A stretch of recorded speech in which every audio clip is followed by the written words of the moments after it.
Olá, galera do segundo ano do Colégio Jardim do Éden. Hoje estamos aqui para corrigir as questões da atividade revisional que nós enviamos para vocês. Nós vamos resolver algumas, tá certo? E as demais a gente envia o gabarito, porque são questões mais fáceis, de resposta muito rápida. Aí, então, a gente vai se concentrar naquelas que a gente acha mais importantes. Vamos, então, às questões. Bom, uma das questões que você tem aí é a questão 4, né? Vamos lá. Questão 4. Um resistor de 100 ohms é percorrido por uma corrente elétrica de 20 mA. A DDP entre os terminais do resistor em volts é igual a... Gente, muito fácil isso aí, né? Olha lá, vamos lá. Olha só, você tem então, questão 4, né? Olha os dados do problema. A resistência é 100 ohms, a intensidade de corrente é 20 mA. Lembra que o miliampere é um submúltiplo do ampere, então ele é 20 vezes 10 a menos 3 amperes. Ok? E a DDP, que é igual a U, é o que ele quer saber. Gente, lembrando, U igual a quem? RI. Então coloca aqui, ó. U igual a RI. O U que eu quero é o R, que é 100, multiplicado por 20 vezes 10 a menos 3, que é a corrente. 20 vezes 10 a menos 3. Bom, esse U é a mesma coisa que escrever assim, ó. Esse 100 aqui, ó, é 10 ao quadrado, né? Vezes 20 vezes 10 a menos 3. Ok? Bom, 10 ao quadrado, esse 10, tá certo? Com esse 10 a menos 3, vai ficar 10 a menos 1. Então eu vou ter U igual a 2 vezes 10, que é o 20, vezes, conserva a base, subtrai os expoentes, né? Aqui, ó. Olá, galera do segundo ano do Colégio Jardim do Éden. Hoje estamos aqui para corrigir as questões da atividade revisional que nós enviamos para vocês. Nós vamos resolver algumas, tá certo? E as demais a gente envia o gabarito, porque são questões mais fáceis, de resposta muito rápida. Aí, então, a gente vai se concentrar naquelas que a gente acha mais importantes. Vamos, então, às questões. Bom, uma das questões que você tem aí é a questão 4, né? Vamos lá. Questão 4. Um resistor de 100 ohms é percorrido por uma corrente elétrica de 20 mA. A DDP entre os terminais do resistor em volts é igual a... Gente, muito fácil isso aí, né? Olha lá, vamos lá. Olha só, você tem então, questão 4, né? Olha os dados do problema. A resistência é 100 ohms, a intensidade de corrente é 20 mA. Lembra que o miliampere é um submúltiplo do ampere, então ele é 20 vezes 10 a menos 3 amperes. Ok? E a DDP, que é igual a U, é o que ele quer saber. Gente, lembrando, se que eu estou dividindo, eu passo o quê? Multiplicando. Então vai ficar assim, ó. Vamos resolver aqui, ó. TC é igual a 5, que multiplica quem? TF, que TF é 14. Menos 32. Tudo isso sobre quem? Sobre 9. Bom, se você fizer essa conta, vai dar 10 graus Celsius. Menos 10 graus Celsius, tá ok, galera? O TC aqui é igual a menos 10 graus Celsius. Bacana? Fechado aí? Vamos lá. Bom, então vamos lá. Questão número 6. Uma amostra de massa M recebe uma quantidade de calor Q e sua temperatura sofre uma pequena variação ΔT. O calor específico do material que constitui a amostra pode ser calculado aproximadamente por... Pessoal, simplesinho, é só uma formulinha, né? Só lembrar o seguinte, que a fórmula do calor, tá ok? Calor latente, calor sensível, desculpa, é Q igual a M, que multiplica C vezes a variação de temperatura. Em alguns livros você encontra aqui ΔT, tá ok? Esse T aqui, para não confundir com o tempo, porque tem muitas fórmulas também com tempo dentro da calorimetria, tá? Então, mas aqui está ΔT, tá? Como é que eu vou isolar? Ele quer o calor específico. O calor específico é isso aqui, ó. O calor específico é uma característica da substância. É só isolar, né, pessoal? Não tem mistério isso aqui. A formulinha é essa aqui. O calor específico vai ser M e ΔT está multiplicando, passa o Q dividindo. Então fica o calor dividido por M vezes a variação de temperatura. Bacana? Então é essa aqui. Então a formulinha é essa, tá? Q sobre M, que é a massa, vezes a variação de temperatura, que é o calor. Aqui eu vou ter o calor específico. Isso aqui é de cada substância. Bacana, pessoal? Bom, na questão 7 eu tenho uma associação de resistores em paralelo. É que é para resolver o valor da resistência equivalente, né? Considere a associação dos resistores em paralelo da figura a seguir. Tá ok? Então é para calcular essa resistência equivalente aí. Ó. Tá. Na verdade eu tenho aqui um gerador, né? Eu tenho um gerador, mas não foi feita nenhuma pergunta sobre o gerador. É só olhar as resistências. Elas estão em paralelo, né, pessoal? Cada corrente aqui tem um valor, tá? Quando está em série, a corrente é única. Quando é em paralelo, ela se distribui. Tá ok? Bom, o que me interessa aqui é achar o paralelo. Como é que eu faço o paralelo? A resistência equivalente, pessoal. A resistência equivalente entre... Você vai fazer 2 a 2. Nunca faz direto não, pessoal. É 2 a 2, lembra disso? Vai ser R1 vezes R2, R1 vezes R2, dividido por R1 mais R2, mais R2. É esta formulinha aqui. Eu sempre faço 2 a 2. Depois que eu obtiver uma resistência equivalente entre esses dois aqui, eu faço aplicando a mesma fórmula com o outro, tá ok? Então vamos lá. Primeiro, aplicando o primeiro. Um é 10, o outro é 15. Então vai ficar assim, ó. Resistência equivalente 1. Resistência equivalente 1. Que vai ser esses dois aqui. Fica 10 vezes 15. 10 vezes 15 sobre 10 mais 15. 10 vezes 15, 150. 10 mais 15, 25. 150 dividido por 25, pessoal, vai dar 6 ohms.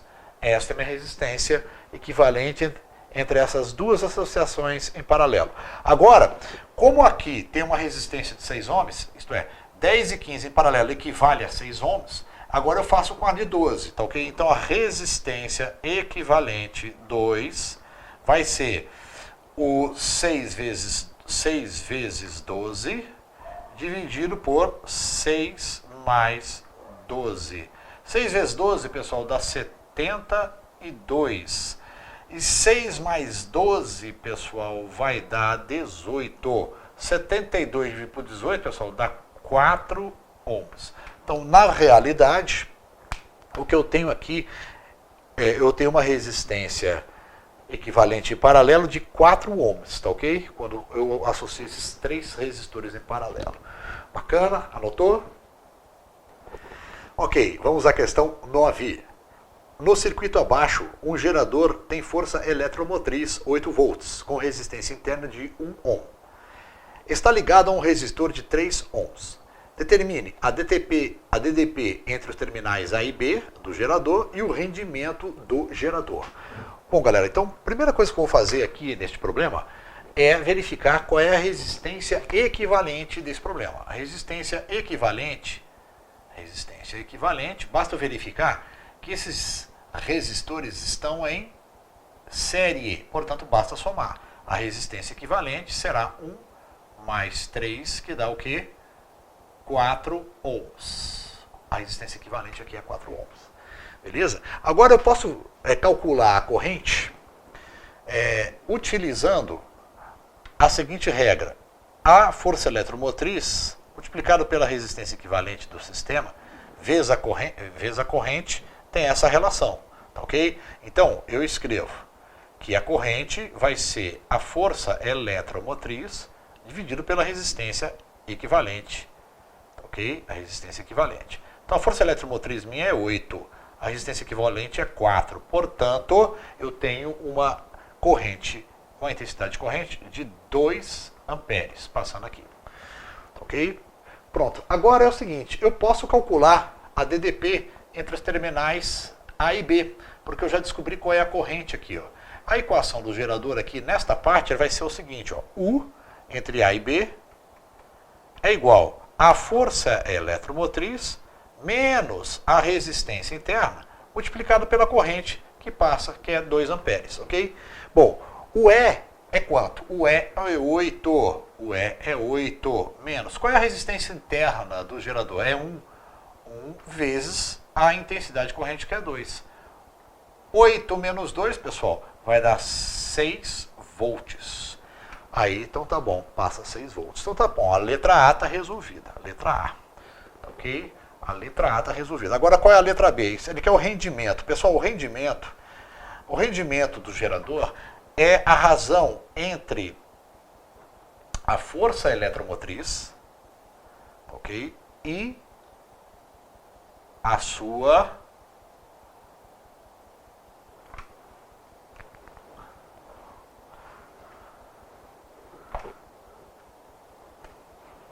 Bom, agora a letra B. A letra B ele quer o rendimento.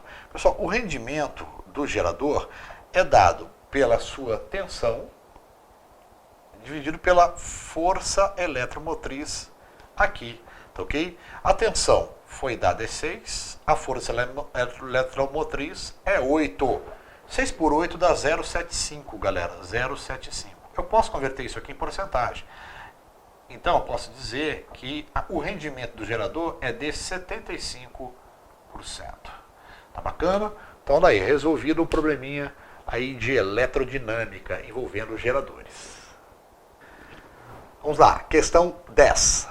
O gráfico a seguir apresenta a curva característica de um gerador. Analisando as informações do gráfico, determine: letra A, a resistência interna do gerador. Letra B, a força eletromotriz e a intensidade de corrente do curto-circuito do gerador. Bom, galera, então vamos lá. A primeira pergunta dele, ele quer a resistência interna do gerador, né? Bom, vamos lembrar o seguinte, que a equação do gerador é U igual a U é igual a força eletromotriz menos a resistência interna vezes I. Ele quer o R. Né? Agora, dá só uma olhadinha aqui. Ó. A força eletromotriz sempre é o coeficiente linear dessa reta. Esta reta aqui, que é a reta que representa a equação do gerador. É o gráfico, tá certo? Intensidade por tensão elétrica, tá ok? Então, isso aqui é o gráfico do gerador. O coeficiente linear dela é 80. Então, a força eletromotriz é 80. Isso aqui é a força eletromotriz. Essa é a força eletromotriz. Tá ok? E a gente sabe também do gráfico que isso aqui, pessoal, é a corrente de curto-circuito. Corrente de curto-circuito, tá ok? É o CC. Bom, pela equação do gerador, quando a minha intensidade de corrente é 10, o meu U é 0. Então eu vou colocar 0 aqui, ó. 0 aqui. Mas o meu E é constante, que é o coeficiente linear da reta, que é 80. Menos R, que eu quero saber, vezes o I, que é 10, que é a corrente de curto-circuito. O que eu fiz? Eu peguei esse ponto aqui, ó, do meu gráfico, onde a tensão é 0, mas a corrente é 10, e coloquei na equação do gerador. A tensão é 0, a força eletromotriz, o coeficiente linear, isso não muda, é constante, é 80, tá ok? Menos RI vezes 10. Pronto, agora eu tenho que R é igual, esse 80 vem para cá, menos 80, esse menos 10 vem para cá, dividindo menos 10. Menos com menos mais, portanto, eu tenho 8 ohms. A resistência é 8 ohms. Ele perguntou também, essa é a letra A, ele perguntou qual é a força, na letra B, qual é a força eletromotriz. A força eletromotriz, pessoal, é o coeficiente linear da reta, é 80. 80 volts. Tá ok? E a corrente de curto-circuito, sempre é quando a tensão é 0, tá ok? Então, 10 amperes. Essa é a corrente de curto-circuito. Resolvido o probleminha, então, na leitura do gráfico, gráfico característico, é a curva característica de um gerador. Tá ok? Resolvido aí. Então, vamos lá. Questão 11. Um motor atravessado por corrente I igual a 10 amperes, transforma a potência elétrica P 80 watts em potência mecânica. Qual a força contra-eletromotriz do motor? Dê como resposta somente o resultado. Bom, muito simples, olha só para cá. Ó. Muito simples, olha só. A potência, pessoal, elétrica, ela é dada por força contra-eletromotriz vezes a intensidade de corrente. Tá certo? Ele quer saber exatamente o E, linha. Então o E' é igual a potência sobre o I. Potência sobre o I. A potência é 80 watts, né? 80 watts. A potência é 80 watts. Corrigindo aqui, fica 80 watts. Então fica 80 sobre a corrente, que é 10. Pessoal, simples, né? 8 volts. Essa é a força contra a eletromotriz. Só aplicar a formulinha, não tem nenhum segredo, é muito simples, tá ok? Resolvido, então, gabaritado aí a nossa atividade revisional. Valeu, galera! Questão de número 6. Uma corrente elétrica com intensidade de 8 amperes percorre um condutor metálico. A carga elementar é E igual a 1,6 vezes 10 a menos 19 coulombs.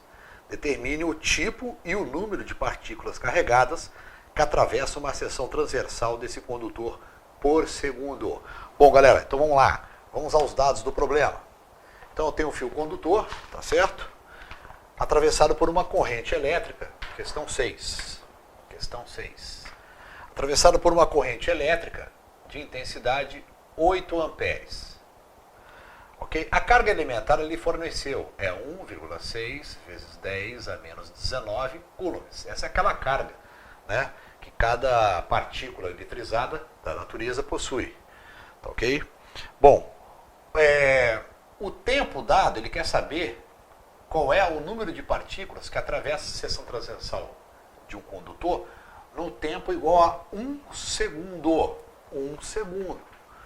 Bom, pessoal, para eu calcular essa quantidade de elétrons, a quantidade de partículas que atravessam o fio condutor, eu tenho que usar essa formulinha, que é igual ao número de partículas vezes a carga elementar. Okay? Só que eu não tenho o Q. Mas o Q eu posso tirar da fórmula da intensidade da corrente. A intensidade de corrente é I igual a Q sobre ΔT. O I eu tenho, o ΔT também tenho, eu tiro o Q. Então vamos lá. Q será o quê? ΔT está dividindo, passa o quê? Multiplicando. Então fica I vezes ΔT. Vamos substituir os valores. Tá certo? I, 8. ΔT, 1. 8 vezes 1, 8. Então, 8 coulombs. Então, minha carga em 1 segundo é 8 coulombs. Agora eu venho aqui, ó, no Q igual a NE e tiro o número de partículas. Tá certo ou não? Eu vou isolar logo. Eu quero o N. O N é a quantidade de partículas, tá ok? Então, o meu N será N igual a Q. Tá multiplicando, passa o quê? Dividindo. Então, olha só. Olha que bacana. Q é igual a 8. O E é 1,6 vezes 10 a menos 19. Bom, 8 dividido por 1,6 dá 5, pessoal. Isso aqui é 5. Esse 10 a menos 19, embaixo o expoente está negativo, eu posso subir, o expoente fica positivo, fica 10 a 19. Tá aqui o N, a quantidade de partículas. Agora ele pergunta quais são essas partículas. Pessoal, no fio condutor, quem tem liberdade para se movimentar são os elétrons. Os prótons não, os prótons estão presos no núcleo do átomo. Então as cargas que circulam no fio condutor são os elétrons, sempre, tá, pessoal? Elétrons é que se movimentam, tá ok? Então a resposta, o tipo de partículas são elétrons, ok? Bacana, fechou aí a questão 6. Vamos lá. Questão 7. Na figura ao lado temos o gráfico de tensão U aplicado a um condutor em função da intensidade de corrente I que o percorre. Determine o valor da resistência quando a tensão vale 20 volts e 60 volts e justifique se este gráfico pode representar um resistor ôhmico. Bom, galera, então tá aqui meu resistor, tá certo? Tá aqui o gráfico, tá ok, do meu resistor. No eixo X, a intensidade de corrente e no eixo Y, a variação de voltagem. Bom, para ser um resistor ôhmico, obrigatoriamente teria que ser uma reta aqui, pessoal, passando pela origem, tá?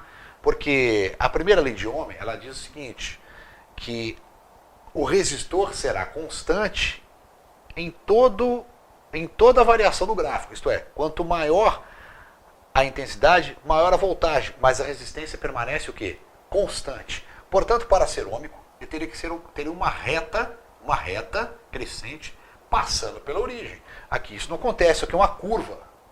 Ele não é ôhmico. O que significa isso? É que a resistência está variando em cada ponto. Isto é, depende da amperagem e da voltagem. Para cada trecho eu vou ter um valor de resistência. Veja bem, ele pede o valor das resistências para 20 volts e 60 volts. Eu vou utilizar U igual a RI. Tá ok? Bom, para 20 volts, para U igual a 20 volts, qual é a minha corrente? É 4 amperes. Eu tenho I igual a 4 amperes. Tá?